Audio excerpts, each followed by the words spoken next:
Helen. And I'm Liz.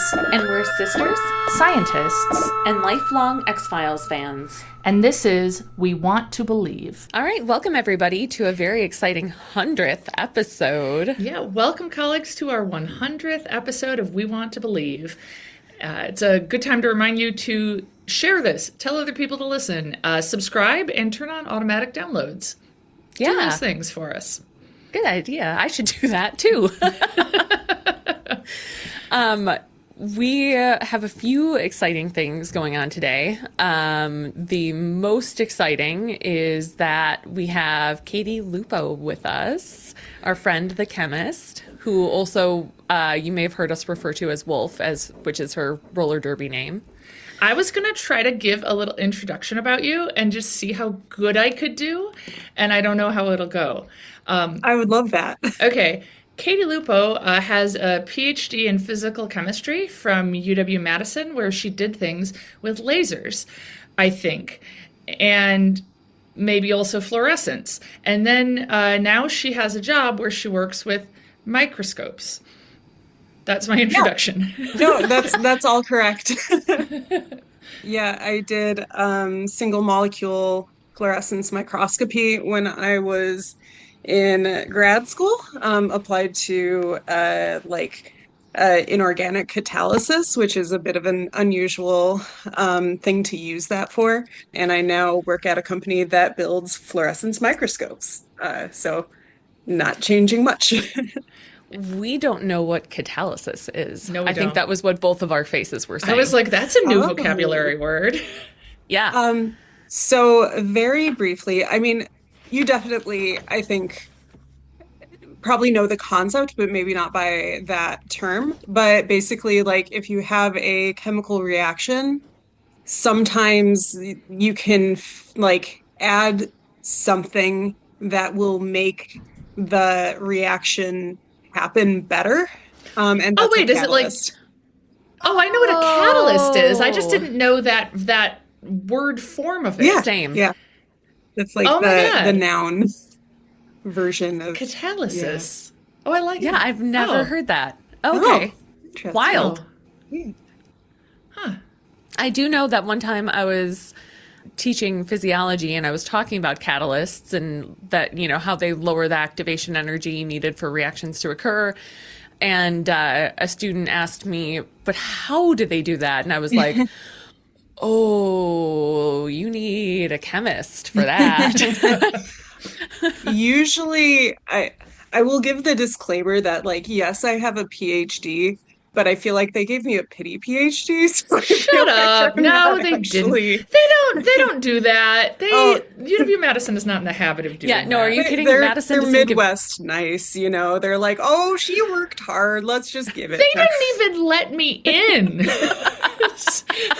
Okay, I should be a little more. I should be less. Yeah. self-deprecating. They weren't too nice to me. They did let me in, but they were mean to me. So, I mean, I will say they were mostly mean to me too, but that's just kind of grad school, isn't it?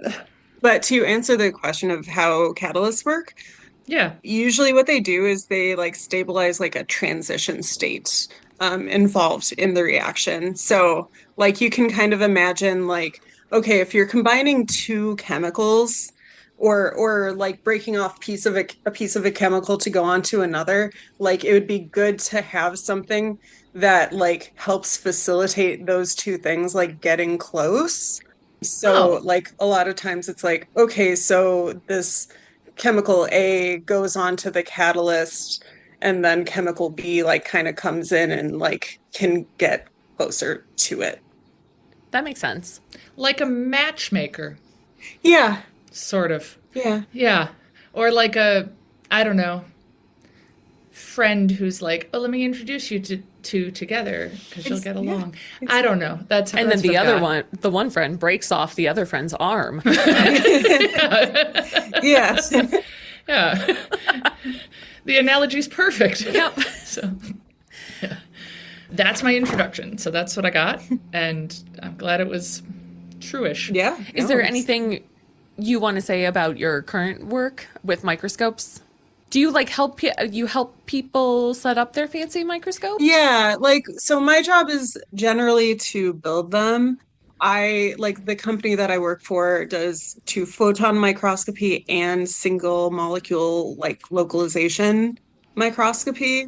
And that's the one that I primarily work on at the moment. So basically what's happening there is like you can imagine like a fluorescent molecule as being like a flashlight. So when you look at a flashlight from far away, you can like kind of tell where it's coming from, but like the spot size is going to be really big, right? Like, so you're going Yeah. to be able to say like it's over there, roughly in this direction. So Hmm. what like localization microscopy does is like it uses math to say like, okay, we have this big spot that is diffraction limited due to the wave-like nature of light. So it'll like use math to say like, okay, with some amount of certainty, the center of that big spot is like here. Oh. So we can get Oh. down to like Okay. tens of nanometers resolution for Cool. individual fluorescent molecules. Cool. Yeah, Wow, that's cool. Yeah. thanks. Yeah. Well, we figured since today was our 100th episode and we're talking about Synchrony, which is a very science heavy episode, that would be fun to represent the chemistry side of things. Since there's a lot of, I imagine half the episode would be me and Liz being like, I don't know, sounds like a chemistry question. Yeah, I imagine it would be us going, surely that's wrong, but I can't explain Yeah. why. Yeah, I Yeah. definitely have thoughts here. So Excellent. Excellent. And then we also need to start by discussing the last semifinal of our villains matchup, which is the Eve clones versus Terri and Margi from Syzygy, which I always mixed up Syzygy and Synchrony as episodes, even though they're nothing alike, just because their names are similar. So makes sense. it's fitting, yeah. I personally feel that the Eves would win. Really? You think Terri and Margi could beat the Eves? Yeah, but I don't have strong. I feel like this is a close Okay. one for me Okay. personally, because Terri and Margie have more resources if they're willing to use them. Because they're if that makes teenagers sense. versus children. Yes, teenagers versus children with magical They do powers. have magic powers. That's true. Do they Yeah. though? As far as like, let's think about their powers because they've got stuff going on that's made them kind of crazy due to the zodiac, which by We've talked about a lot though, and that we would have to assume they have their powers yes, during but this. what actually are their Okay. powers? Because they kill the one dude with a garage door opener kind of by accident. Or no. I'm mixing things up. They're in a garage when they kill him, but they're fighting with each other. There's the guy with the bleachers. Yeah. Oh, right. they do Don't crush someone with bleachers. You're right. They do have magic powers because they like knock somebody over. Like, yeah, they do have sort of a what's the word? Like psychokinesis going on. Right. I also just want everyone to know that I took the bus yesterday. That is just exciting. I found out there's a bus stop 10 minutes from my house that I can ride downtown. So I've been like really into this YouTube channel about public transit and city planning called Not Just Bikes. It sounds boring, but it's really good. So it's great. It does sound boring. And like, it turns out my friend Amanda also watches it. So we were all excited about this. It's this Canadian guy who moved to the Netherlands. Anyhow, it inspired me to take the bus. And I'm glad I did because I got to like experience different things. I saw a Great Dane. I saw some wild turkeys. And we drove past a shop that said real big in the window, "Smell your zodiac sign." And I've just been thinking about it ever since. So I just wanted people to know. Yeah. I almost texted you. I was watching an episode of Grey's Anatomy the other day, and someone said something like, "Oh, because you're a Capricorn," and another character went, "That's not a thing." And just really appreciated Yeah. that. Yeah. It's But for Terri and Margi, within the world of the show, it is a thing. They've got some powers. But the Eves almost outsmart Mulder and Scully. They outsmart another adult Eve clone. I didn't rewatch the Eves episode, but I did re-listen to our episode about the Eves. I forgot that there's like this whole thing where like they have 10 additional chromosomes. Oh my God, that's right. Which you laid out very clearly why that is ridiculous. But like they have that, like Good. they basically are like super smart and also have the gene for psychosis or something, or for evil. Yeah. Yeah, right. So they're like superhuman in that way.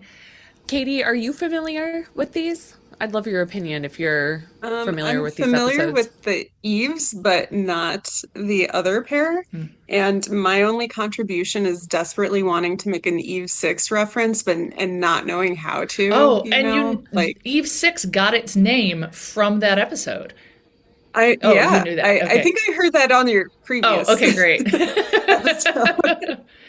But You're yeah, trying to work in like a like I think they would swallow their pride and but the Sure. lack that I don't know. The problem is I don't actually know all the words to that song. I know he says "tender heart in a blender." Wanna put my tender heart in a blend. Yeah, Yeah. I don't know. Yeah. That's all I got. Sorry. No, I feel like that's No. a perfectly valid is. contribution. Yeah. Yeah, I don't know. I mean, I feel like the Eves would win because I feel like they're capable of because Terri and Margie are psychic, or not psychic, psychokinesis, like they've got powers. I don't know why I said psychic. But I'm just thinking, they aren't super smart.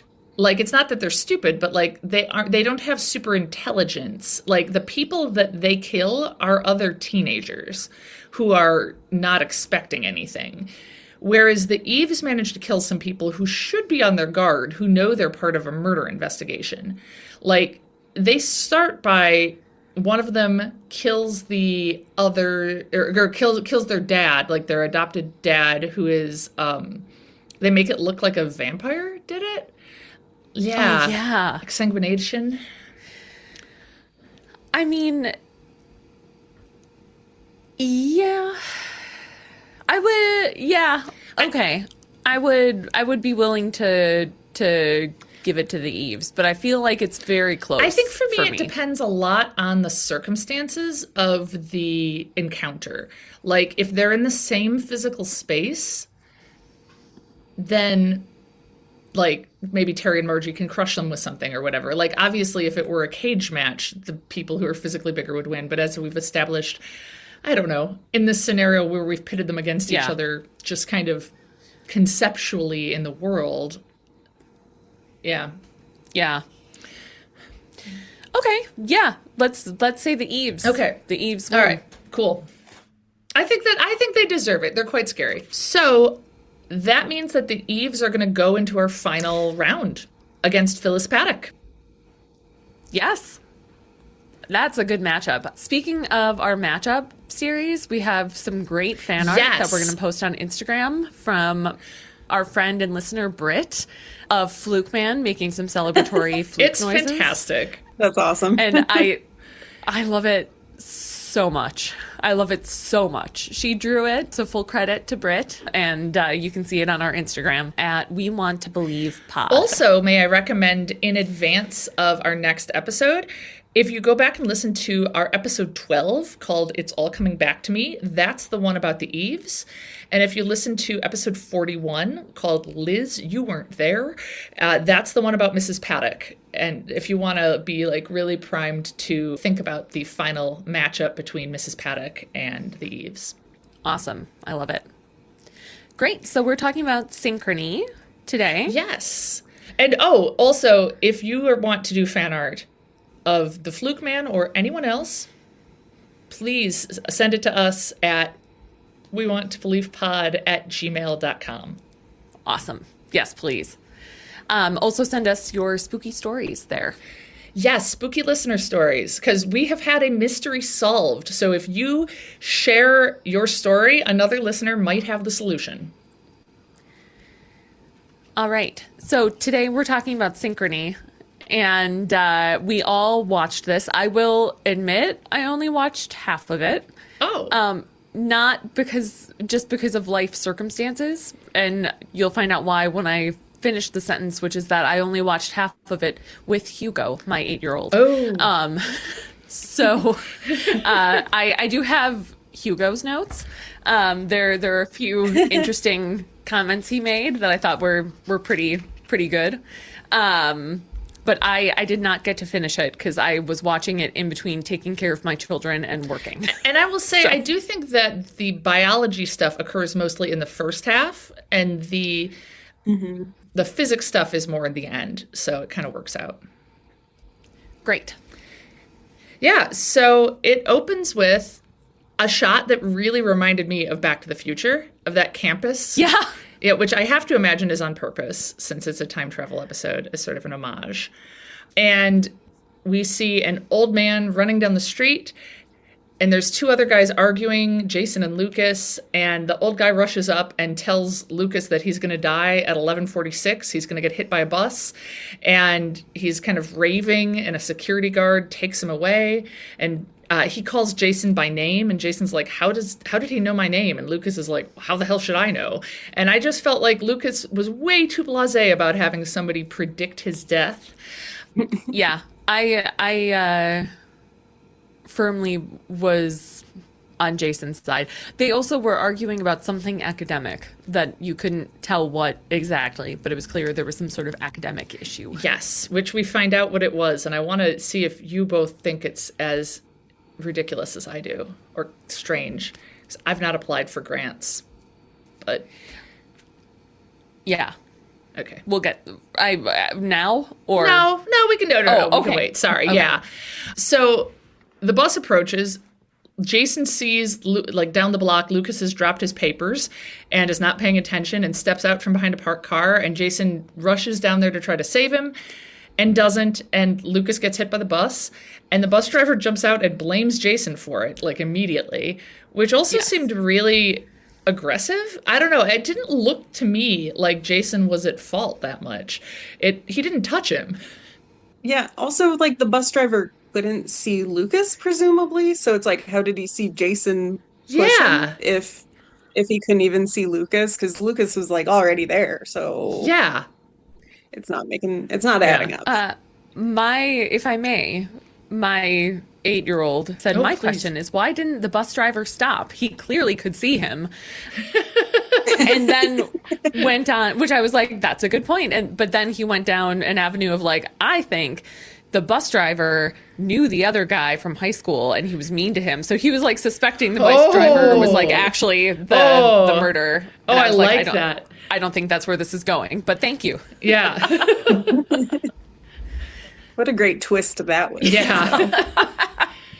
My notes on this are that one of the guys says, "That's bull," like early on, like, "That's bull," and that just feels so 90s to me, and I just loved it. Oh yeah, this was 1997. I saw when this came out. Yep, So it's yeah, right in the middle.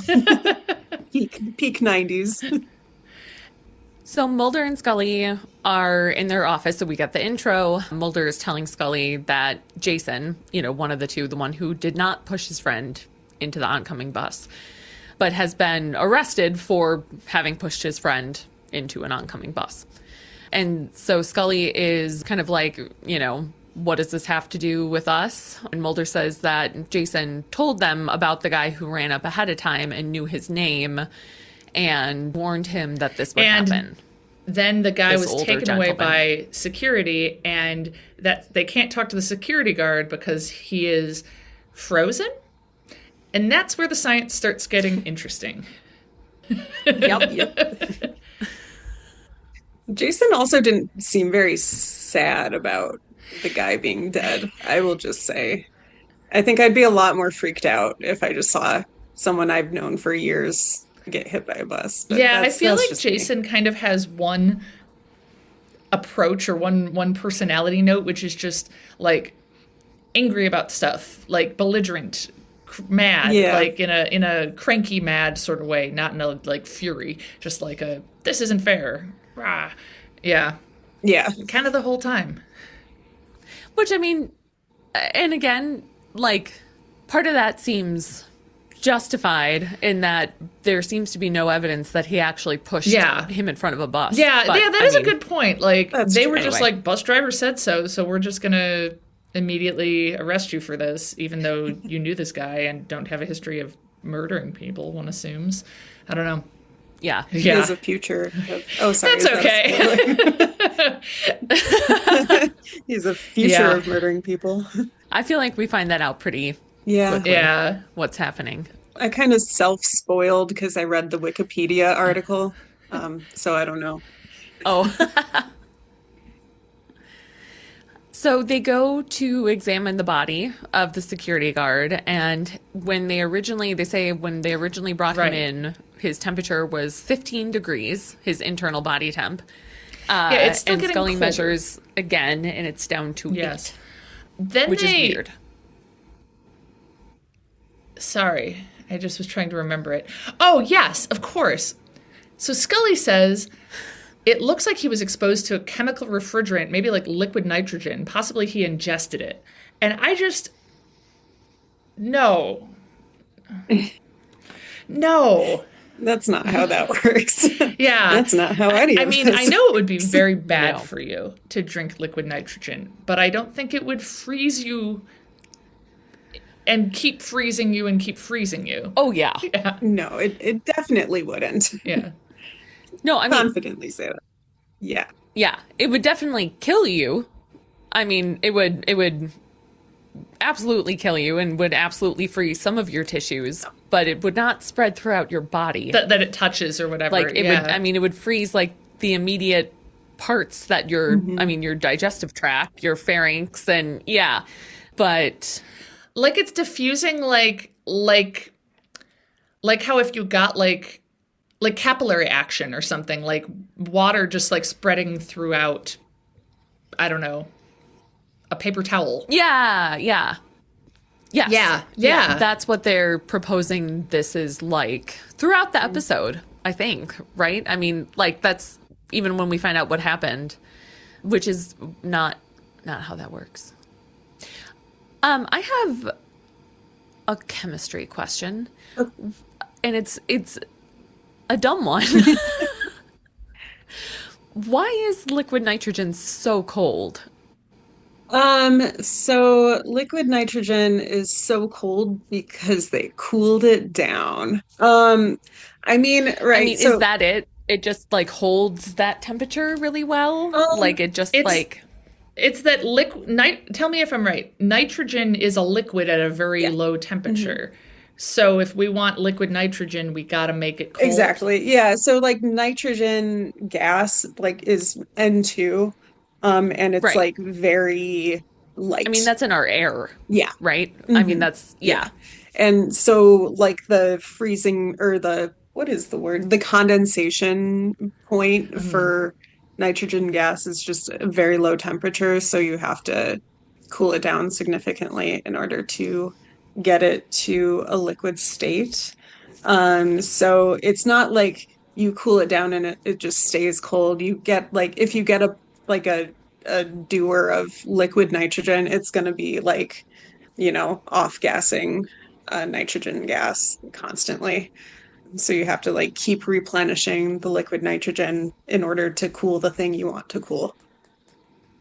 I'm sure Okay. I've told I this mean, and that makes sense. on the podcast before that in college when we did experiments with liquid nitrogen, people would like dare each other to stick their hands in it real quick. Uh-huh. Oh, God. Yeah, and you just had to take off your rings was the takeaway. I don't know that I was ever brave enough to do it. But yeah, I can picture the liquid nitrogen evaporating in the Oh, yeah. gas or whatever. I mean, we used it when I worked in OBGYN research. I would have to order more of it to keep the embryos cold. Oh. We didn't use embryos for anything, but we were at the same sharing a facility with a fertility clinic. And so we would have to I don't know why. That seems like, why was that my job? Yeah, That actually, seems that too is- important that is to weird. trust me with. Yeah. But yeah, I'd have to order more. And then, you grab things out of it and it's like the nice, like, Yeah. where there's the It looks very science I guess I was just fiction. thinking like, Yeah. Yeah, like how do we keep it that like why I don't know. Then my never mind. We should just move on. But it wouldn't do that No. to a person. In fact, I just remembered that they used to do like a physics Halloween party in our department, like for like kids in the community to come, and they would have punch with liquid nitrogen in it, so it would be like. Are you sure it turning into was gas. liquid nitrogen and not No, definitely not. dry It ice? was 100% dry ice. I am absolutely wrong. That would be really bad. Yeah, as I was saying it, I was like, wait, something feels off. This feels wrong. Okay, yeah. How did they get away with that? Okay, dry ice, absolutely dry ice. I think that I went to a retirement party for a chemistry professor about a year ago, and I'm pretty sure they made ice cream using liquid nitrogen. Yeah, you can do that. Yeah. That sounds delightful. Yeah. Yeah. It was very cool. Nice. Yeah. It was Nice. tasty. Yeah, it was a good time. Cool. Man, now I want ice cream. Yeah. So, Yeah, this guy's he's frozen. frozen. they don't know why. Yeah, By magic. Yeah. and I think that Mulder says he's going to ask Jason if he can explain why this security guard is frozen. And we see at the police station Jason's girlfriend visiting him. That's Lisa. We will get to know Lisa a bit in a little bit. And then Mulder goes in to talk to Jason and tells him how the security guard died. And Jason is like, oh, did you like come in here to screw with my head? You think that's funny? Because of course it turns out Jason's research is in cryobiology. Yep. Oh, I'm just wondering. go ahead. Is I guess cryobiology is real. Is it, Helen? Yeah, I don't know. Is that real? I don't know either. Probably. I mean, we can make stuff cold too. I don't know. As a field or whatever? like, yeah. Yeah, biologists can make things cold. We've got freezers. But no, I think so, because there are people, I mean, there's all sorts of jokes about like cryogenics and stuff, but there are people that do study cryogenics. Okay. And when they talk to Lisa, she talks a little bit about like the way that cells freeze and how that can be problematic, and how like the work that her and Jason are doing is more like a more rapid freezing, which they think will have a better effect on the cells. And it certainly is a subfield. I don't think it's a super popular one, but I mean, even just how I was talking about the embryos being frozen in liquid nitrogen, like there are people that have to study the effects of freezing on different biological. Yeah, that's true. Yeah. And by the way, this is all taking place at the Boston Institute of Technology, which is clearly supposed to be MIT. So. Yeah. And so this is when Jason and Mulder are talking about like what happened with Jason and Lucas, the guy who was hit by the bus. Lucas was going to go public with the fact that there was falsified data on Jason's research paper. And Mulder's like, well, did you falsify it? And he's kind of vague about it. And it's like, well, I was a little lax with my interpretation, but my grant was up for renewal and Lucas was up for the same grant. And so that's the part I just find insane, that it's like, because one of them is an associate professor and one of them is a postdoc. Oh, okay. I'm sorry. I must have missed this. Who's a postdoc? Who's an associate professor? Jason is an associate professor. And Lucas is in his lab. And Lucas is a postdoc. Lucas is in his lab. Maybe he's not even a postdoc. He might. I can't remember what they said. Yeah, but they're part of the same team. Yeah. So I was like, I don't think this is how grants work. No. That you have to fight was for it that they were competing, or that like Lucas just didn't want him to like lie, and because he has like integrity where Jason doesn't? Well, I know that he says that his grant was up for renewal and Lucas was up for the same grant. Yeah, that is weird. Okay. Yeah. I mean, I certainly competed against other people in my PhD program for grants, but were you in the same lab? And also, but not now. But not with my professors. Yeah, that's the thing. Jason's a professor. Yeah. And I also feel like I should point out, if he's an associate professor, he is tenured, Yeah. which I just feel like, I don't know. Like, as someone who is very close to potentially getting tenure, I feel like this, like, insane, I would never falsify data. That is not where I'm going with this. But, like, the idea of someone having tenure and feeling that I don't same know, pressure, like, no. The need. yeah. Yeah, like, Right. Or like with the postdoc, I would believe it more too. You know, like if the postdoc is trying to get the grant and is feeling, I don't know.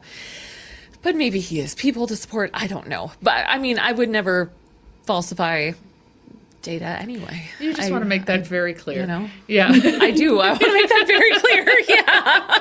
I mean, I think the thing with falsifying data is like, I know when I was in grad school, there were like a couple of scandals of like people like who were like found to have like photoshopped pictures and like stuff like that. Yeah, Really? or like I think like with NMRs, which they talk about later in this episode, Oh, yeah. like people like going in and kind of like erasing some like messy peaks Oh my God. to it, not at UW-Madison, like in the broader like chemistry community. And the thing is, like, people find it and then you're just ruined. So Yeah. it's like there's not like, oh, you might not get this one grant, but it's better to miss one grant than ruin your entire career as a scientist. Well, right. Because the whole thing is like people need to be able to reproduce what you've done. Yeah. And so it's like, well, if if they can't do that, that's going to Yeah.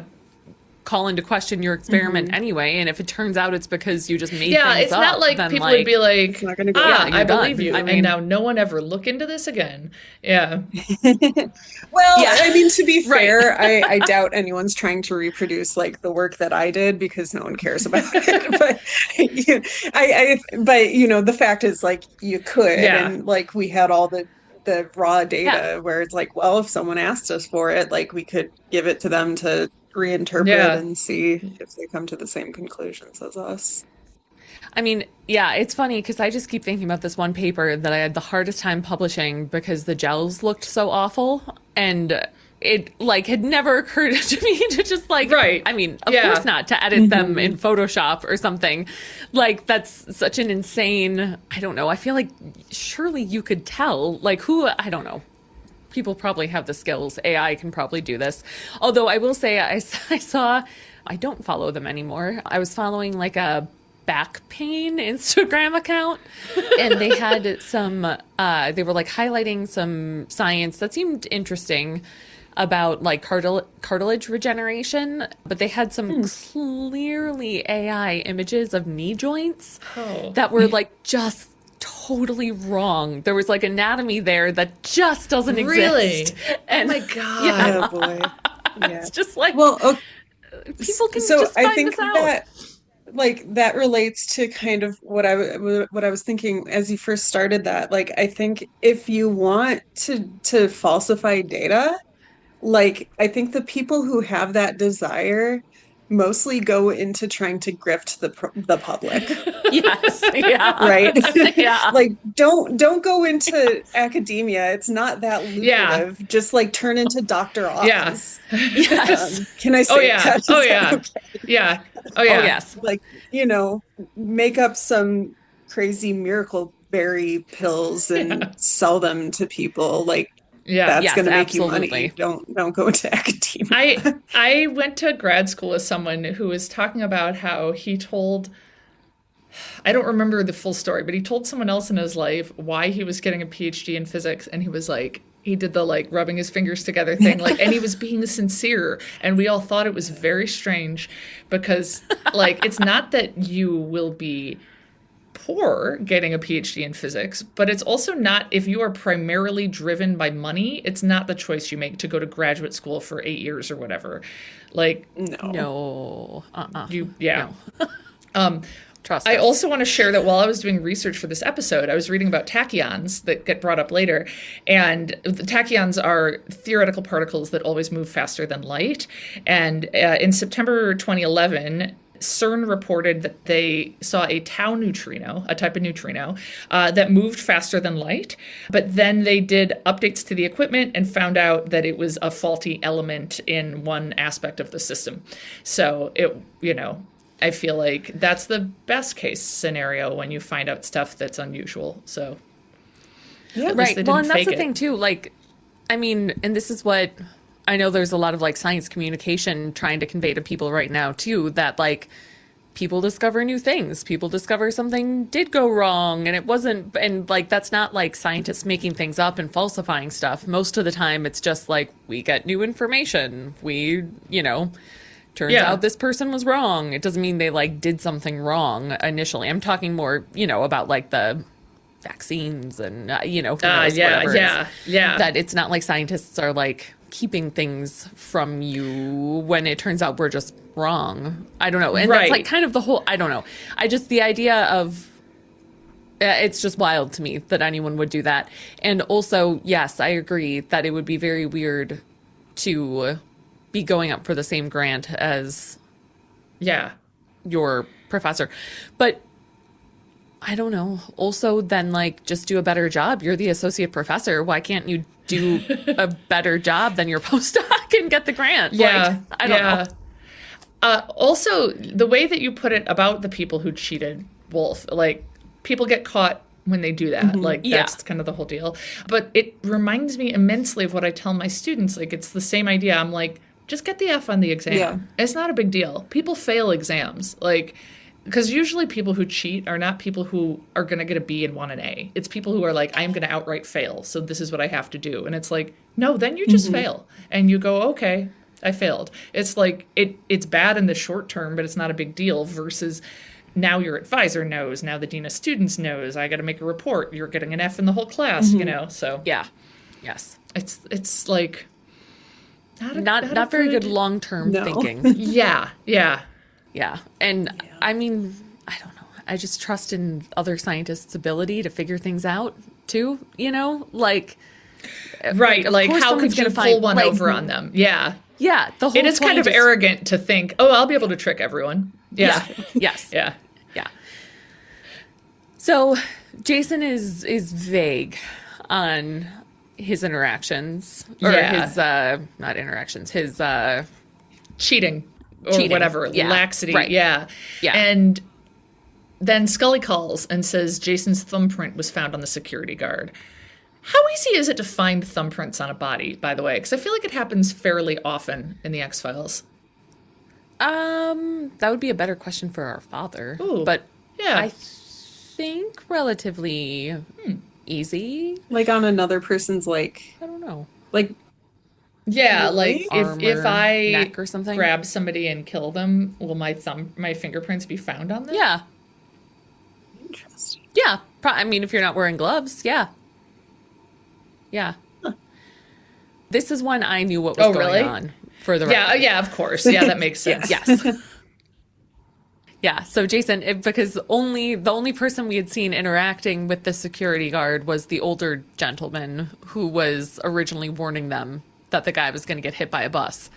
And so now we're being told that it must be Jason because, the killer must be Jason because his fingerprints were found on the security guard and inside the car. Yeah. And then we switch to a fancy hotel with Dr. Yonichi. And the old man is there, and he is helping Dr. Yonichi. Oh, there was an issue with the reservations. I know you're here to meet Dr. Nichols with Jason, but I'm a great admirer of your work. I'm going to get things set up for you. And he brings him up to his hotel room and says, oh, I owe you so much. Vitrification. You solved the problem. And Yonichi's like, no one has solved vitrification. And I swear that what he said, can you all tell me if you heard this? You found a way to substitute water with sugar. Your paper changed everything. Yeah? Mm-hmm. Okay. Yeah.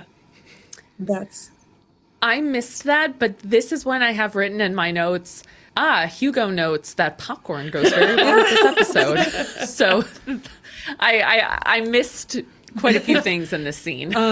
I have thoughts about this, but I don't know if they go here or like later when they're talking about like solving freezing people Yeah, I because mean, glassy. feel free to talk about it whenever you'd like.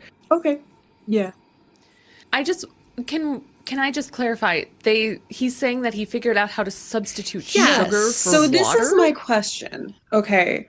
Because I know that like the problem with cryogenically freezing people is that like the water molecules crystallize and they like rupture cells and Yeah. you can't come back from that damage.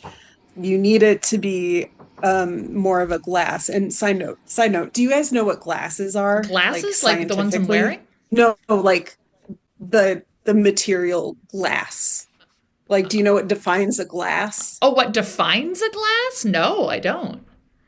That it's Okay. clear? Okay, so tell us what a glass is. Yeah, I don't know this. So really we should have my friend Josh here because Oh. he studied glass in grad school. So he'll be upset. Is Josh the one? Is he the one who solved the mystery about why Yeah. my ring was Yeah. turning? hmm Is that seem? Oh, Yeah. oh, thanks, Josh. Awesome. Shout out to Josh. Yes. So, a glass, so, you have like a crystal structure where it's like a very regular, like repeating unit Yeah. of a like solid structure. So a glass isn't like that. It's irregular. So you have things oriented all sorts of different Oh. ways. Like, so I imagine the idea with the vitrification. So vitrification would refer to making something a glass. So I suppose the idea there is that if you can like just like freeze something so quickly that it can't get into that crystal structure, then like Ah. the water structure inside the cells isn't going to puncture Okay. the cells because they're in like the same conformation as they would be in a liquid. So I think That is that's really the idea there. interesting and helpful. Yeah. Thank Oh, you. good. Good. Does Yeah. it make any sense to be like, how about sugar instead of water? Well, so it's like, okay, are we replacing the body's water with sugar? Because Is that that what they're saying? seems like a bad idea. I do my best Yeah. given my diet, but like, I feel like, I mean, it doesn't make any sense No. to me. It like literally any sense. Like I can't figure out how we could make this possible given, I mean, like let's start with the fact that sugar and water are like wildly different molecules. Like, I mean, sugars are really large. Water is very small. Oh. They're like, they can't bond to the same things. Like, it's like wildly different. So, I mean, like, even if we were to like magically replace all of the water with sugar, that would just do all sorts Yeah, of other can you horrible imagine? things. Like, You would be dead for other reasons. yeah. Like more Yeah. so Yes. than just Yeah. being frozen. Yeah. But your cells would be perfect and glassy as you were dead. So Sure, because Yeah. sugar famously doesn't form crystals. So you'd be fine. right. Yeah. Yeah, I like went back and was like, I must have misheard that. They didn't just say replace water with sugar. Anyway, the old man kills Yunichi, or kind of kills him with Well, a little he device. Freezes him. Yeah, he has what I thought was going to be the alien pokey thing. It looked like the alien pokey thing at first, didn't it? Yeah. Yeah. And he stabs him in the hand with some sort of small needle. We see like a little welling up of blood. And then his hand starts getting all weird. And then he ends up frozen and crystallized, and Mulder and Scully find him, and they know that they saw the old man in the lobby, like the clerks there did, and so they're going to do like a composite sketch of him, and they're going to like try to figure out what he's doing, because now Scully thinks that Jason must have this old man as an accomplice, and he says Scully says science is a high stakes game, and I mean, yeah, but murder's still pretty rare. I mean, like, I can't think of any modern situations, at least, where people are like murdering each other. And I mean, I can't think of any old-timey ones either, but I'm not as confident that they didn't exist. I mean, I can think of people murdering people for science, like a lot. Sure, yes, but not But not fellow like their science. rivals. Yeah, exactly, absolutely. Right. Although I would like to take a moment. I don't know the entire veracity of this. So, with a grain of salt, I have heard that there are pictures of James Watson in the Epstein files. What? And from what I've been able to ascertain, that seems to be true. And I would just like to once again talk about how just briefly mention what an awful person James Watson was, and how Yeah, I mean, there's a it. thing in a bunch of different news sources mentioning that like they were friends at the very least, Watson Yes, and yeah. Epstein. Yeah, yes, yeah, that guy and how sucks. Yep. I saw it and was like, of course he was. So I guess my point in bringing this up is like, if someone told me James Watson had done that, I'd be like, okay. Yeah. Yeah. But there certainly have been like, it's not like you go to the conference every year and like, oh, who next has been, I don't know. Like, where's Joe? Oh, his colleague got him. It's high stakes game. And yeah, they mention nuclear magnetic resonance spectrum and the results from that they're going to go look at. And I got to admit, I know all those words. I was not 100% sure what this actually is, the NMR result that they were looking at. Would you like me to talk about it? I would love that. Sort of, kind of. Okay, so it's been a long time since I learned about NMRs, but it's like a technique to figure out stuff about the hydrogen atoms in a molecule. Oh, So my understanding of it is, okay, this is going to be so wrong, but you take a magnet and you spin it around really quickly, and then it does something with the electron Oh, and sure. the hydrogen, and it like flips it. Oh, that makes sense. And That bit I get. Okay. I think you can measure how slowly it comes back. It's something like that. I'm not entirely sure, but the end result is that you end up having a spectrum that indicates like what the environment of a bunch of hydrogen atoms are in a structure. You can also do this on carbon, but I would say that hydrogen is more common than a carbon NMR is. Cool. Although both are fairly common. Cool. So you can say like, oh, I have an aromatic ring because I see peaks around this area. So that's my contribution. Now, what I know when you talk about the spinning magnet, I just know that NMR is the basis for Okay, MRI. that makes sense. Because the fact I always remember is that initially they were going to call MRIs NRIs, but they found that the public was too alarmed by use of the word nuclear. Uh-huh. Yeah. That's funny. Yeah. And that makes sense. That makes sense that, I mean, a magnetic field will put a force on a moving charge. And so if you have electrons in there that are moving, they're going to feel a force due to that magnetic field. And I like all of that. I'm teaching that stuff. So okay, cool. Nice. Yeah. Yeah, they go to the lab, to the Boston Institute of Technology, and see Lisa, who is Jason's girlfriend, and they show her the spectrum. And okay, this is where I was like, all right, I need somebody with a different science background than me. Because she says, oh, I recognize that. It's a catalyst for a self-sustaining endothermic reaction. It's a rapid freezing agent. Jason's been working on it for years. And this is where they talk about like what you were saying about with the issue with the crystals, and that it, when things go into crystals, it destroys them, but with rapid freezing, it's smoother.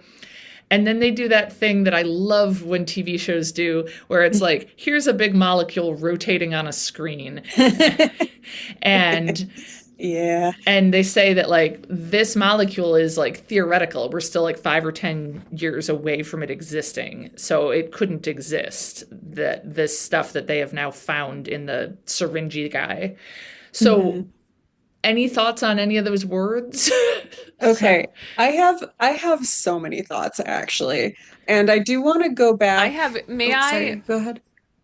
Oh, I have a very brief thought, which was just that Hugo thinks that Lisa kind of looks like Oh, me. I could see that. Interesting. And that Yeah. was Yeah, she's long curly hair. And I yeah. and yeah, and that was my kind of pointy face. And I was like, yeah, I Yeah. can see that. So now, Wolf, you may go ahead with actual Okay. scientific information. So I want to go back to when they're talking about the NMR, and they're like, it's some kind of unidentifiable chemical compound. And I'm like, no, duh. Like, what? It's a chemical compound? That's crazy. So I thought like, oh wow, gee whiz, like so helpful. And my other thought there, and I guess like they don't have a ton of the compound, but like you can also do other like analytical techniques, you know? Like Oh, I don't yeah. necessarily think that they'd be able to like fully get the full structure, but like you could get bits and pieces of it, you know? You could do like mass spec or Yeah. like infrared spectroscopy or atomic absorption to like figure out what it is. So I feel like she could at least say something like it's a carbon compound with like I think based on what I saw of the NMR, it has like an aromatic ring, but overall it's like a pretty messy, complicated spectrum. But I think like she could have been like, we know it's a carbon compound with da da da features. We just don't know the arrangement. And so I thought that was really silly. And then so Lisa says that like recognizes the spectrum, which I'm a science nerd, but I've never been enough of a science nerd to just like look at a spectrum and be like, oh, I've seen that before. I know that Yeah. one. But maybe she is, I don't know. And she calls it a catalyst for a self-sustaining endothermic reaction. I think that breaks the laws of physics, right? Yeah, I was Right? like, I feel like we're somehow getting into like some thermodynamics laws or something where we're like, I don't know. See, I mean, I'm terrible at this side of things and I don't remember, but my instinct was, I don't think we can do that, was No. just my first thought. Like, I don't think that's allowed. No. Do you know what an endothermic reaction is? I did once. So maybe if one of me comes from the past and visits my office, she will know. Yeah. I know there's endothermic and exothermic reactions, and stuff happens different in them. So That's what I got. Well, I mean, exothermic reactions are ones that produce heat. So endothermic reactions presumably are ones that use Freeze heat. people. yeah. Basically, it's whether a reaction releases heat or requires heat or like Oh, like okay. absorbs Yeah. heat. So yeah, endothermic, like the products will end up colder versus Yeah. an exothermic Okay. reaction. So, and then like I love the compound that they have spinning because Yes. like it's like three balls stuck together. That's Yeah. not that's not a real like I mean that it's not representing a complex compound. So, No. yeah. I like, they were like, what if we stuck the balls together this way? That's the theory. We're going to work on that. Yeah. Yeah. So I don't know. I don't know if yeah. It's just a little bit ridiculous, but it's the X-Files, so we can forgive them for Yeah. that. Then they talk about how, or they tell Lisa about Yunichi being dead and that he was frozen, and he was frozen for like 2 hours at least. And she's like, well, he might not be dead. Let's go try to revive him. And Scully's like, well, his body was like 8 degrees, and the lowest survived by a human is 70 degrees. And they put him in a bath and bring him up to room temperature. And then they do what I called the clear thingy because I couldn't think of what it was called. What? Defibrillation. Oh, There we go. Yeah. The word thingy is all over my notes because they also have that medical device, they call it, the puncture thingy. That I feel like you might as well. Yeah. I mean, that but we that's don't true. ever actually get a name for. Defibrillation is a word that I could know, that I do know. Yeah, they start taking, so he warms up Yes. in the water. And does he warm up? Yeah, they have him Yeah. intubated, which you can see our last episode if you want to learn more about who can intubate people. Yeah. And right. And so then his temperature just keeps climbing though. So he gets to 105 and he starts seizing, and then he bursts into flames. Yeah. And I was still watching this with Hugo and was like, just so you know that wouldn't happen. Like, just, covering all my bases. Yeah.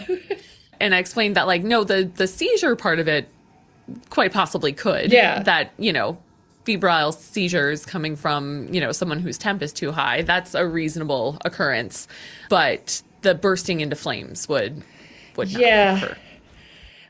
I was trying to figure out how many episodes the X-Files have people starting on fire. Gosh, that's a good question. I know it absolutely happens in the episode Fire, of course, with Cecil Lively, the pyrokinetic fireman. And then it also happens in Syzygy, which we were just talking about, when they're at the funeral for the teenage boy who died, and all of a sudden, I think the casket catches on fire, and then his body has partially caught on fire and burned the logo of the high school team into his chest. Because I think they're the goats. So there's like a goat burned into his chest. Those were the only two I could think of, but I feel like it happens constantly. So I don't know. But yeah, because people don't just catch fire. No, it doesn't matter how high your temp gets. Well, okay. I will say that within the universe of this catalyst can get you down to 8 degrees Celsius, and then saying well, it's catalyzing the opposite reaction, right? And it's getting you really hot. I feel like I can suspend my disbelief in order to say that makes some sense, that if there's this thing that can freeze you so much, it can also get you really hot, hot enough to catch fire. So I feel, I mean, if you ignore the laws of physics, I feel like sure. I think that my main concern is always how are people burning so much? Are people that good at being fuel? And I guess we've talked about. No, we are not. No. Oh, okay. It's just. I mean, I guess we talked about this, I think, in our episode about the episode Fire, because we were looking at spontaneous combustion. Right. And it's weird circumstances to do with fat and stuff when people burn. Yes. Yeah. I mean, we are not. No, it just don't seem that flammable. No, you need a pretty high temperature. I mean, I don't know when it stopped recording, but they were showing his temp at 105. And then presumably it kept rising, but that's not nearly hot. Yeah, it must not have been linear. Yeah. So. Yeah. And now I will say it didn't burn the bones. Oh, okay. So we see the aftermath, which is a charred skeleton, which is at least something, because you need extremely high temperatures to burn bone. You can't just do it in a burn pit or something. That's why people get caught with stuff. I'm suddenly. Mm-hmm. Yeah, you're aware that. Helen has an audience right now, a young audience. Yeah. But like in the movie The Burbs, when they have a furnace that goes to 5,000 degrees so they can destroy the bones of their victims. Yeah. Right. Yeah. So I just no, we're not very flammable, which is a good thing. I mean, yeah. It did seem like in the 90s we were told that spontaneous human combustion was more of a thing. Yeah. It's that and quicksand were things I worried about as a kid that have not been things I've had to worry about in my adult life. Not so much. That's good. Yeah. I mean, I think. And I wonder if it's the being children or the era, our, that's interesting. Well, you have people we can ask about that. Hold on, give me a second. I'm back with some anecdotal Please data. tell us. My first question was, do you worry about being stuck in quicksand? And was told no, because I know what to do and have seen videos of how to survive it. Okay. And then my next question was, do you know what spontaneous human combustion is? And they said no. Okay, so maybe it was the 90s then. Wait, is that getting stuck in quicksand? No, it's not getting stuck in quicksand. No, I was gonna no. say. You'll explain that after the podcast. Yeah, I can explain that later. So, Well, that's good. yeah, okay, good to know. I think it's around this point when Lisa leaves to say that she needs to talk to Jason, and she kind of explains how this happened with this compound, and Mulder's like, how did somebody have access to a compound that doesn't exist? I think this must be when Mulder is figuring out that it's got to be time travel. Although I don't know why. I mean, we see all sorts of compounds that don't exist on the X-Files, and it's usually aliens. So I was surprised Mulder didn't say an alien made this compound. That's a good point. Yeah, that's Thank you. that's a great point. So Lisa's on the bus, much like me yesterday, and she's got, I wanted to call out like her excellent 90s outfit. She's got like a long flowered skirt with a slit and like a white tee, a flowered shirt, and then like open over it, and then a denim shirt over that, and then like a brown jacket and brown boots. And it was just so, Yes. and like her long curly hair, it was so 1997, and I thought it was great. It was great. Yes, I noticed that as And well. she is followed on the bus by the old man, who we now know is Jason from the future. And they go, and she gets off the bus, goes in a big library, and is like, who are you and what do you want? And he says he came to kill her, and he shows her the little medical device syringe thingy, but then he can't do it. He just looks sad and he leaves.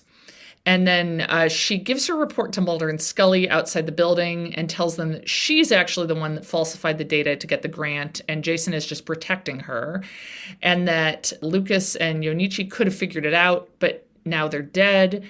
But Mulder and Scully are like, well, this man is doing what Jason can't. He's protecting your secret.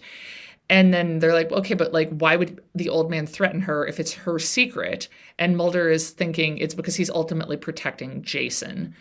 And then the cop says, well, we think we found this guy at this old hotel called the Lighthouse. And Lisa looks at the police sketch of the old man with a thoughtful look on her face, like she's figuring out, this is my boyfriend in the future. Okay, I have Now- a question. I do as well. Yeah. Go ahead. The old man, like old Jason, tries to save Lucas though. Yes, because Lucas was going to stop the project because Lucas was mad. So that was see. going to be the way that didn't involve murder. And then he was, but he Okay. was ready to pivot to murder. Like he was just like plan B, smoothly ahead, gonna kill this Dr. Yunichi. I'm ready. I mean, what did Scully say? It's a Yeah, tough it's a game high or stakes game, science. Yeah. It's a high stakes game. My question was just, do we ever find out Lisa's role? I mean, not her role in this, but like her academic. Is She works another in the professor? lab Is in she... some capacity. Yeah.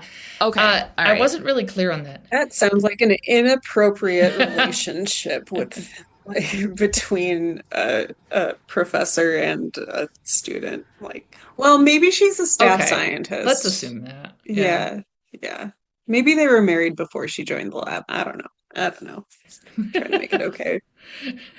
She's a staff scientist. We'll Yeah. say that. Or they're Yeah. not married, are they? I mean, maybe I don't they think were that- I don't together think before. I don't think they're married, but yeah. We don't have to think too deeply. It's okay. We can though. We can think deeply about whatever we want. Yeah, so it's in the old man's hotel room. They go there because there's been, we think we spotted him. Mulder and Scully go there, and Scully finds Yunichi's flight info written on a pad of paper. It's kind of implied, okay, if Yunichi had to fly there, and I think he flew in from Japan, I think the flight says, like, again, the old man must have pivoted to murder very quickly to get this guy over from Japan and ready to kill him, unless he was going to meet with other Jason anyway, but other Jason didn't seem to know him. I feel like that's never clarified. Like Yeah. how Yunichi actually like why he came there. Yeah. I don't know. Yeah, and I was reading about the production of this episode and that they worked on it a ton and then like kept editing it and changing it and rewriting things like even up till the point of during filming, trying to make things clearer. Oh man, I feel like that's when you just start over. Like that just Some seems cost fallacy. Like we've got part of an episode. Yeah, And I yes. guess Howard Gordon, who we've mentioned a lot lately for some reason, he's written a lot of these episodes. He said he would never do another time travel story after this because it's too complicated. That's fair, yeah. It's Yeah. pretty complicated. And so the other thing that Mulder finds, and this is like the 90s thing, is they find this photo of Yonichi, Jason, and Lisa celebrating in their lab coats with champagne. And they're like, well, what are they celebrating? And Mulder's like, oh, they're celebrating something that hasn't happened yet. And Scully's like, well, it's just a photograph. It has to have happened. And like the whole like take on this that like a photograph can't be faked. Oh, there's a photograph of it, so it absolutely happened. Is just wild to me at this point, you know? Like yes. like not even mentioning Yeah. AI, just Photoshop and making things. I don't know. I mean, Yeah. I could produce a picture of the three of us in lab coats with champagne very quickly. I mean, Yeah. it probably wouldn't be as good, but you know, I mean, and Photoshop exists, or tools like it existed in the 90s. Yeah. But Mulder later says he had a photography expert look at it and prove it was real. So, yeah, Sure. yeah. So he thinks the picture was brought back from the future, and he quotes Scully's graduate thesis. Although common sense may rule out the possibility of time travel, the laws of quantum physics certainly do not. And Scully says, like, physics allows it, but human endurance prevents it. And so Mulder wants to show the picture to Lisa, and I want to talk a lot about time travel. I have a question. Did you say her graduate thesis? That's what I thought Mulder said, yeah. Yeah. Because if you recall, we've been Scully's. graduate thesis. Because if you recall, we've been trying to follow the timeline of her Yeah. career, and she didn't go to graduate No. school. In another episode, I think he says undergrad senior thesis. In the first episode. But Okay. in this one, they do say graduate thesis. Okay, well, maybe he was just misspoke. Yeah, I feel like they didn't do a great job of writing a pretend senior physics thesis because it seems like a lot of more like philosophical statements. But I guess I don't know what the bulk of it was. But I It don't feels know. interesting to me that the way they're presenting it is as if like, oh yeah, we know how to time travel. Yeah. We just can't handle it. Like, I don't think that's the case. I mean, okay, so can I talk a little bit about time travel? Yeah. Okay, so we can go forward. That's fine. We're doing it right now. That's so true. Now, by we can go forward. When you say that, do you mean we have the theoretical knowledge it would take to go forward, or mean we can literally we can send people forward. We forward? do. It's just a teeny tiny bit. If you go in like a fighter jet that goes really, really, really fast, you are going a teeny tiny bit forward in time. Right. Because of special relativity, because of Okay. time dilation. That's right. So I have probably talked about this before. It's most noticeable, not with people, but with particles that typically have very short lives before they decay.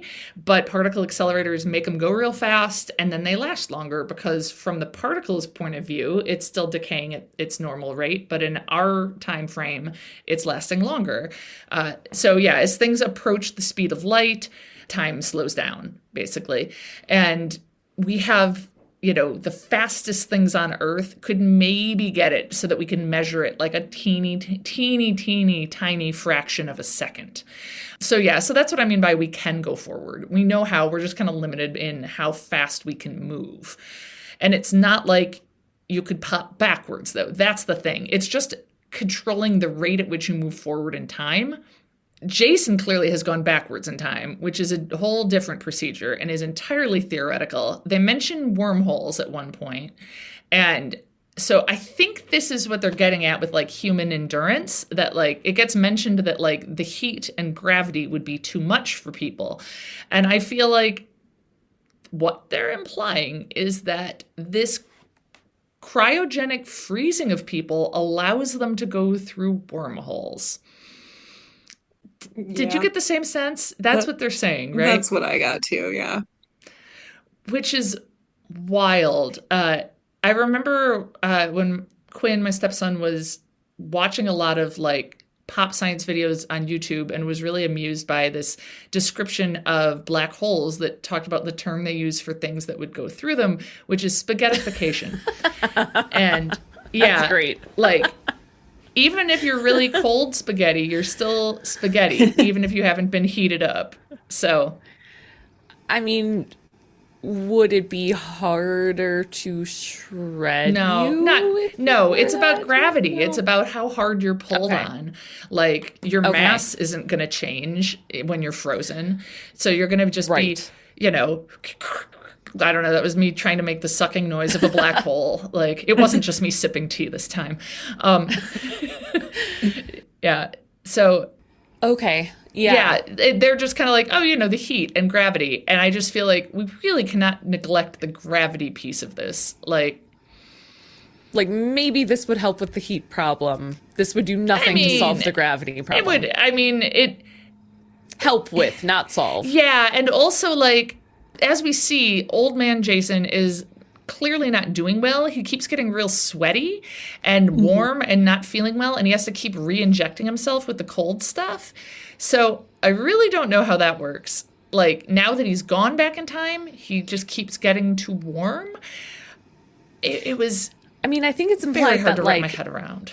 That so when they thawed the other guy and he kept getting too warm, presumably then that would happen to him if he didn't keep injecting. Like, he would just burst into fire. Yes, but why would time travel cause that? No, I don't know. Maybe it's not that time travel would cause that. It's just a side effect. It's because he used that and then was thawed compound or whatever. Okay. Right, and so he would keep getting. Yeah, see, it makes sense now. Yeah.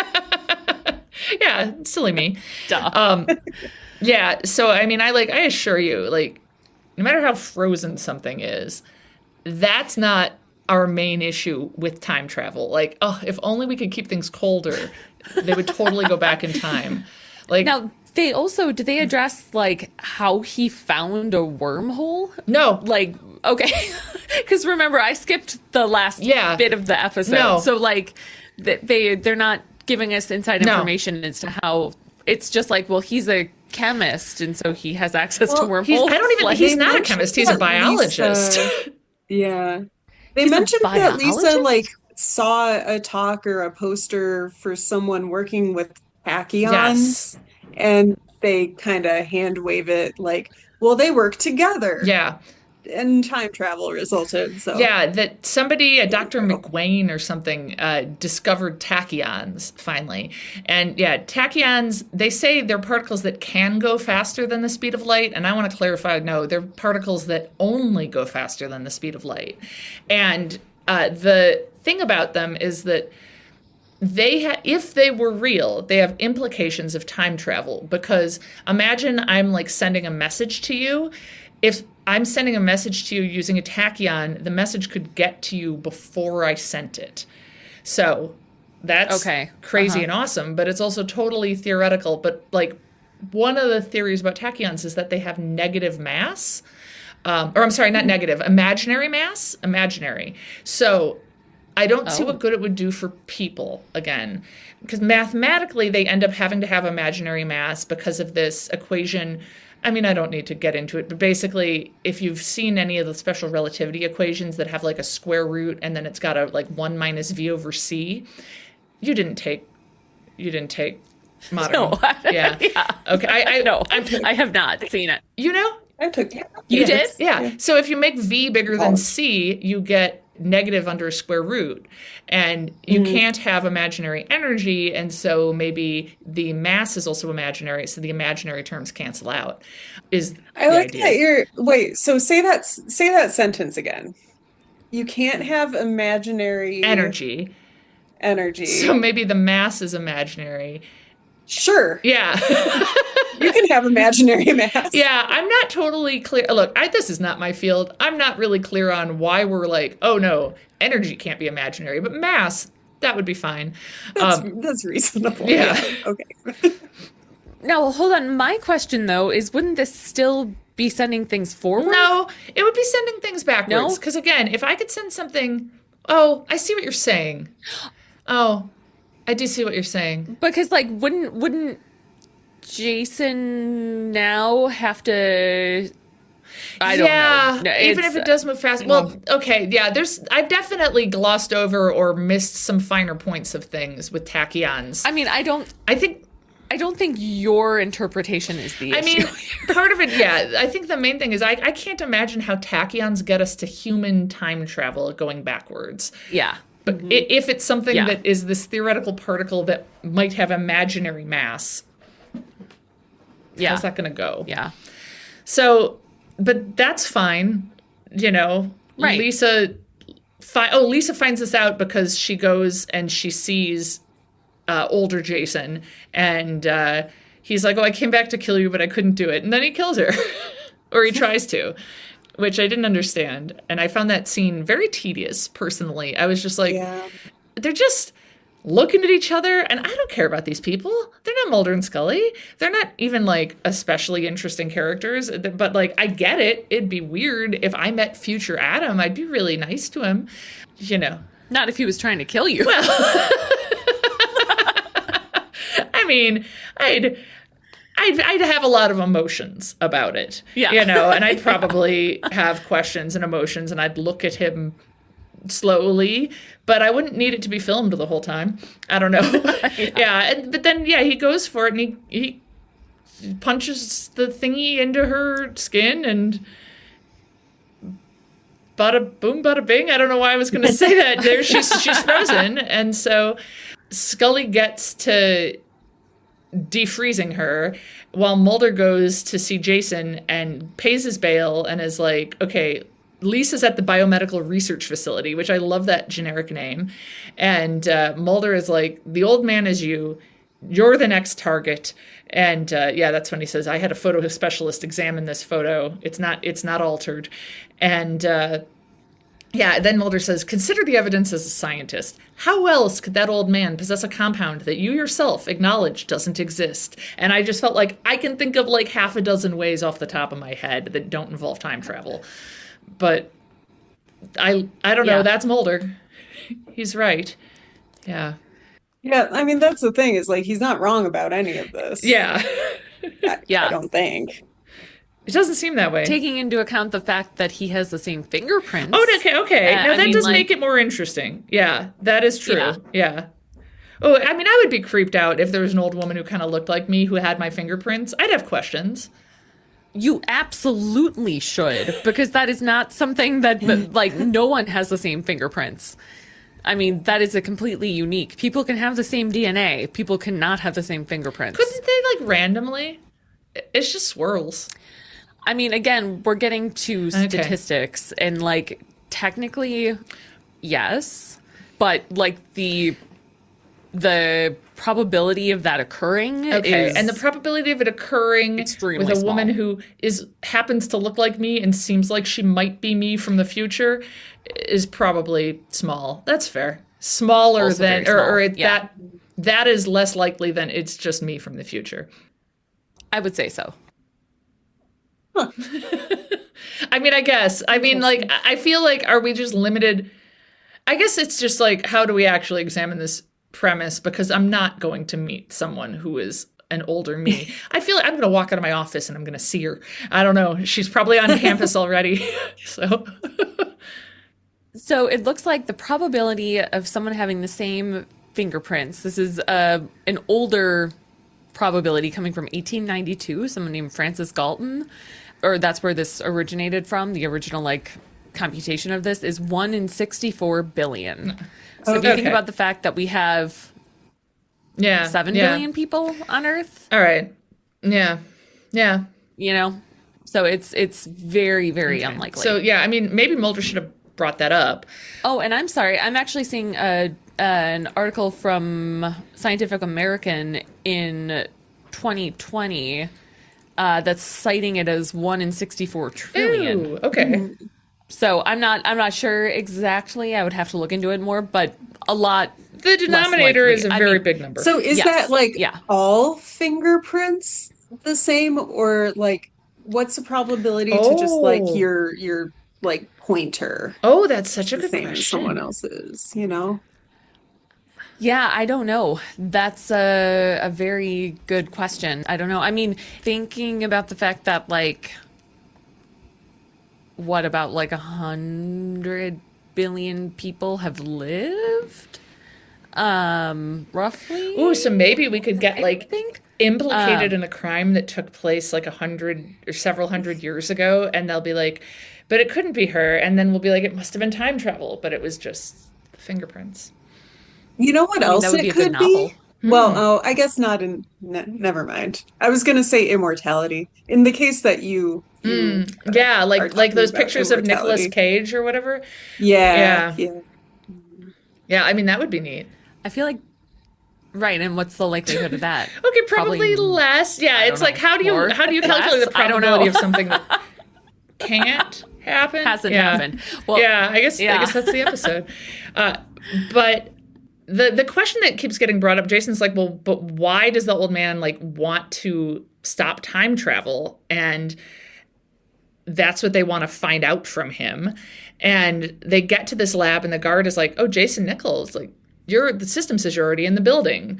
So Mulder sends Jason to go get Scully, who is in the frostbite bay with Lisa, because they have a frostbite bay, and says like, the old man is here. You need to get here. Jason, go tell her this. Mulder goes to look for him. We see that Scully is watching Lisa try to get brought back to life, and now she knows, okay, we got to put her back in the tub because the Which tub I have can. a problem with because I think if you get so hot that you spontaneously burst into flames, I don't think going back into what looks like a not even an ice bath, like it's just a water Yeah, bath. yeah. I don't think that's going to do the job. No. Can I tell you guys something ridiculous I did involving a cool bath yesterday? Of course. Sure, but then I have fake anecdotal You're evidence. faking. Are you falsifying data? Go ahead. Yes. Tell us your fake evidence first. Well, no, just that. Okay, so I this concept has been brought up in a fantasy novel Oh, where someone has like used too much of their magic and is like their body is overheating quickly, and so they have to keep changing ice baths because they just keep warming up the water. That's all that I'm thinking about with this. I had the same thought that like, well, if you just put him in the water, he's or her in this point, she's just going to heat up the water, Yeah. like, and then she'll just be in hot water, Yeah. and it'll Yeah. make it worse. Yeah. Like that. Yeah, that's all. I bought a snorkel because I hurt my shoulder and I can't quite swim as well as I would like to without hurting my shoulder. So I brought the snorkel to the pool and I couldn't get it to work properly. And there was like a lot of people at the pool. And I was like, I can't practice with this. I feel too weird and self-conscious. So I spent like 20 or so minutes face down in my bathtub with a snorkel on yesterday. Did it help? It's like something of Yeah, it helped a lot. It was great. I feel like that's something like a 5-year-old would do, you know? When I told Adam what I was doing, he asked if I wanted a rubber ducky, but I mean, I'm. He was not home, and I'm kind of glad because that means there were no witnesses. That like, if you were to just see me, I don't know, face down in the tub with a big snorkel, like it was just like a really unusual experience. But yeah, I had to make the water cool because it was getting too warm in there, so it reminded me. Yeah. Did it work? Yeah, pretty it well, worked, though? it worked great. It gave me the time to build the confidence to know how to use the snorkel. So now I can take it back to the pool and use it successfully. That's awesome. Yeah. But yeah, it was ridiculous. This works though. I guess to stop someone from getting so hot they catch fire, you just have to put them back in tepid water.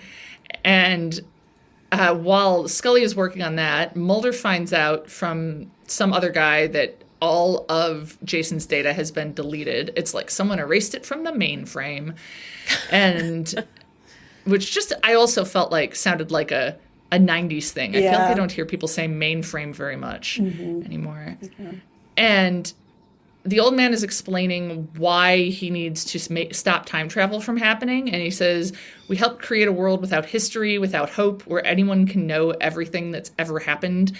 And I just want to recommend the book Recursion by Blake Crouch. Have either of you read that by any chance? No.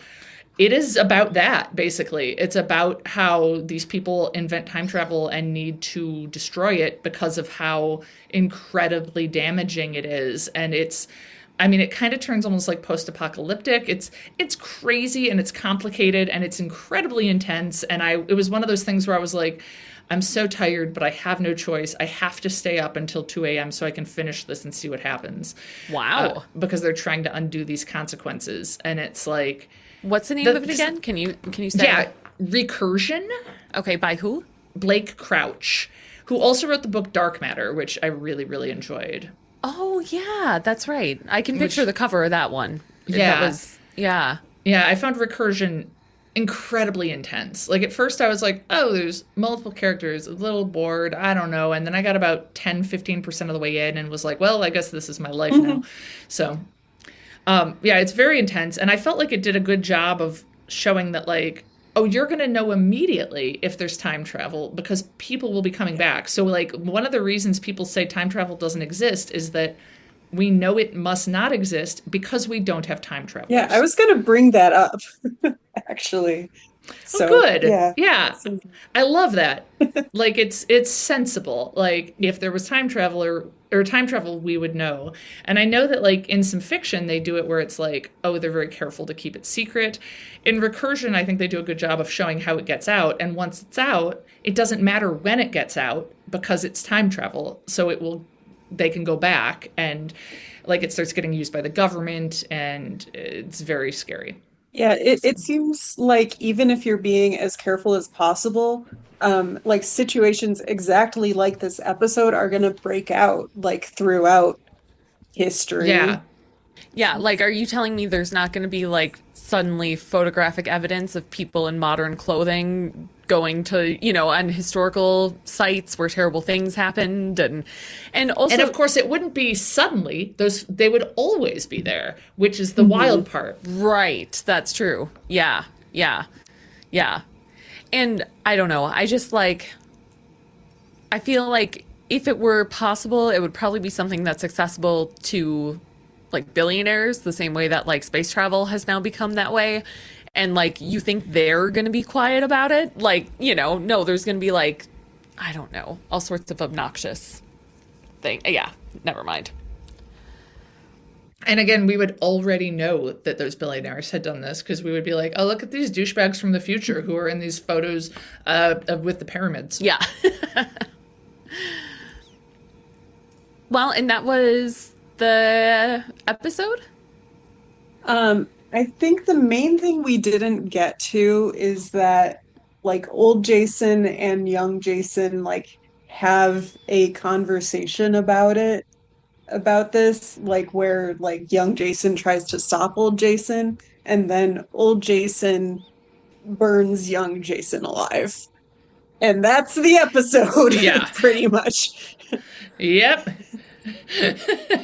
It ends with How? double self-immolation. because he is not taking his shots of cold stuff. Oh. And he just kind of activates firepower and burns him up. Wow. And himself as well. But of course they only find one body. Because by killing young Jason, he has ceased to exist. It sets up a lot of paradoxes that they don't actually explain. I think someone says like, well, the future can't be altered, but it's like, well, he did alter the future. So what happens now? Well, yeah. Yeah, the future can't be altered? Or the That past seems can't be altered. like... I feel like they do okay. say the future, though. Yeah. Yeah, because that seems like wildly untrue. Yeah. No, they say, like, each universe can only produce one outcome. Mulder quotes from Scully's senior thesis or graduate thesis again. And, even if there's an infinite number of universes with infinite outcomes, only one universe can only produce one outcome. So therefore, someone else is going to figure out time travel eventually. But that's not what that means. And it was bothering me. I was like, no, if it's only one outcome, then that would mean that this has happened all along if we're on the same branch here. Yeah. If we've branched out into a different one, then anything could happen. If we aren't, then this has to have been the same thing the whole time, in which case old Jason... Then we have a paradox, because old Jason should never have existed. Right. So what happens in recursion is people start getting these memories of other lives that are from times where someone went back and changed something, and then that made their future that kind of got cut off, not happen. You know what? I'm not going to explain it good. Just go read the book. Yeah. Yeah. I was starting to get and lost. then yeah, that's fair. Yeah. I mean, I like that about time travel. I love getting confused about time travel. It's one of my favorite things. It bothers me. I don't like it. I really want there to be a clear path of things, and if you do it right, there is. Well, okay. No, yeah, And I they mean, didn't. this episode did not do So, time travel well, yeah. but it did Yeah, time no. travel, and I do like time travel. So, Yeah. yeah. I do. Yeah, I like it a lot. It ends with showing that Lisa has that rotating molecule on her screen again, so she's going to figure it out. And it's also one of those things where scientists work in lab coats in the dark in giant labs alone. My last note, which I can't remember what I meant by this, but it was Compound X looks crazy. And I can't remember what exactly it was. But it's crazy. Yeah, I have. Yeah. I mean, sometimes the automatic lights will go off when I'm in the lab, Then it's dark for a few seconds. That's the only time I'm ever in the dark in a lab. Or, well, no, when I'm taking pictures and doing, if I'm doing fluorescence frequently my stuff. microscopy is done in a dark room. Yeah, that's true. I once got locked. I think I've told this story a long time ago on the podcast of when I got locked in a dark room that had a lock on my side of the door. It was something weird that I couldn't figure out. Yeah, there's dark rooms and stuff for developing stuff. One time I was in lab late at night when I was in grad school, and I did have to work with the light out. And while I was there, the fire alarm started going off, so I had to leave. But there's a flash of the fire alarm flashes lights, and then the alarm goes off, and there's a split second where the light had flashed, but the alarm hadn't gone off, where I was like, what is happening? Because it just, you're in a dark room alone at 10 p.m. and there's a flash of light. It's oh God. Yeah, no, I was ghosts. Yeah, I would think alien and then abduction. The alarm went off, and I was like, oh, okay. Yeah.